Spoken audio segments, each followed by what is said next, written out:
Acabamos con Parashat Vayechi, la última parasha en Sefer Bereshit, y empezamos con Sefer Shemot, la primera parasha en Parashat Shemot. There's a big zechut to read Shnai Mikra ve'echad Targum from this week's parasha when it says Ve'el, the first word of Shemot.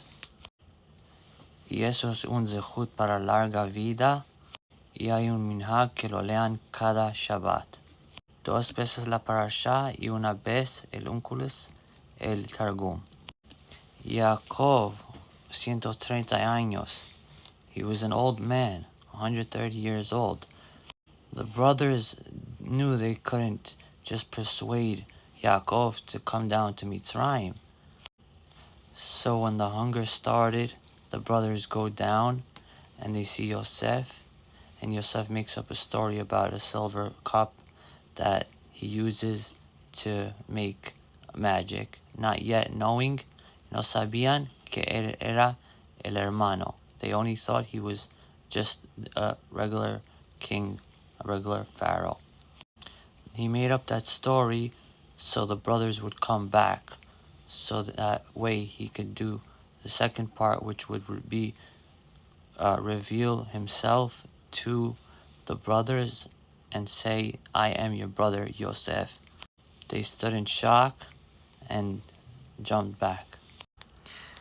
Even though the brothers came down to Egypt just for the amount of food they needed, Yosef still wanted to send his father Yaakov with chariots of 10 times the amount of food, lots of animals, lots of mucho oro, mucho plata, para ver que los hermanos le digan que es Yosef. Eso es porque Yosef preguntó, Haod Avihai, si mi padre sigue está vivo. Pero había los 2 secretos que Jacob dijo a Yosef. El primera era, the 2 secrets. The first one was about Eglah Rufa, which is a person that passes away, then they don't know who did it, so the Zekenim, the judges of Am Yisrael, they say we forgive that person, so that way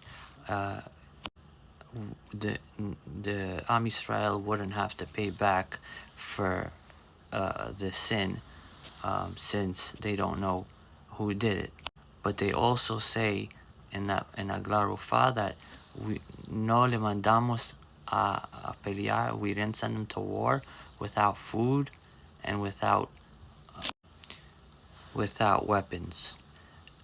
Porque una persona puede matar si está peleando y no tiene comida. Cuando Yehuda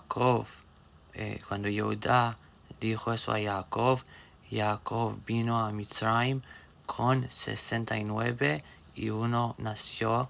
One was born on the way, so 70 hijos vino a Mitzrayim con, y eso era Israel.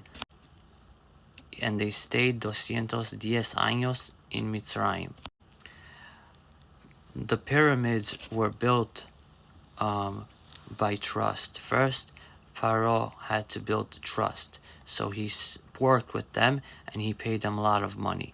Then he said that if you guys don't keep working, I will kill you. I will kill Am Yisrael. So that's why they were beaten as slaves. Another thing Pharaoh did is that when the Mineket, the midwives, the ones who would take the baby, when the baby is born, the doctor or the nurses, which was Moshe's mother Yocheved, Moshe's sister, and Aaron's Aaron's wife. His decree was that a baby, even till today, that's born with the head down is a baby boy, and a baby that's born with the head up is a baby girl. So the baby boy, you must kill. Tienes que matar al bebé. Why? Because tenía miedo. He was scared, Paro, that the Jewish nation, because it didn't exist, that women would fight in war then. So he was scared that the baby boys would come after him and try to kill him. He said also throw them in the river. And Moshe, when he was born, he lit up the room. What kind of light was it? Was it just a regular light that lit up the room? Or was it a light of Kedusha, like a feeling? So we understand it as both, that it was a feeling of Kedusha, a connection that the Shekhinah was there, and the room actually physically lit up. So the midwives, which Paro thought that out of fear, even though they were the Jewish mothers of and sister of Aharon and Moshe, they would listen to him, to Pharaoh's decree, out of fear.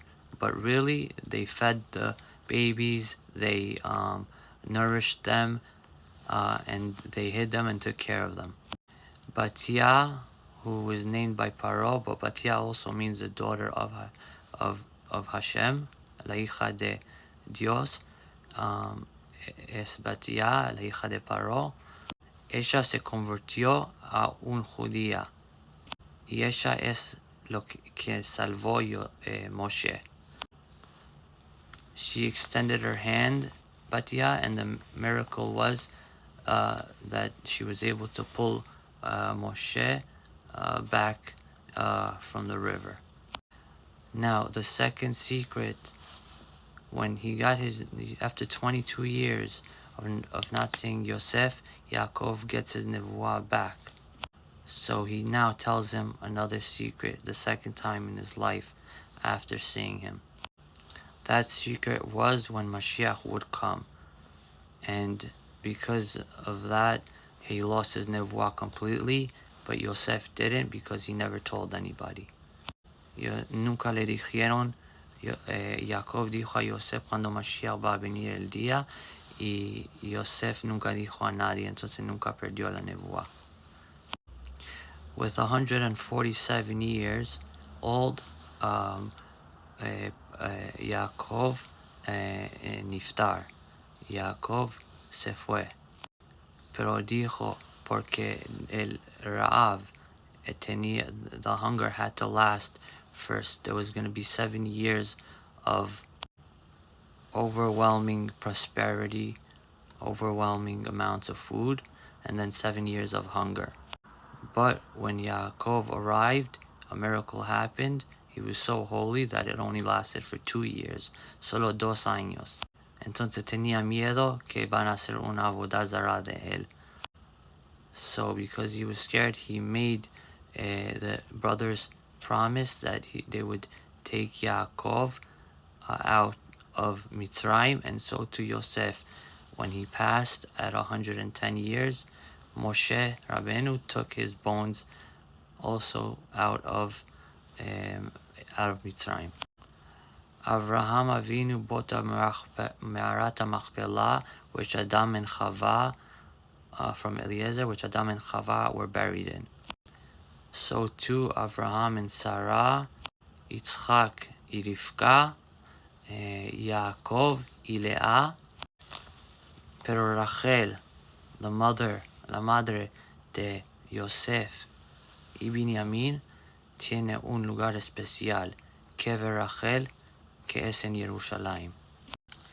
Para un Batia era judía, para una mujer ser judía, ella tiene que estar una vez en el mikve.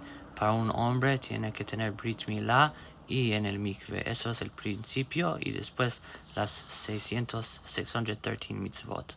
שבוע טוב.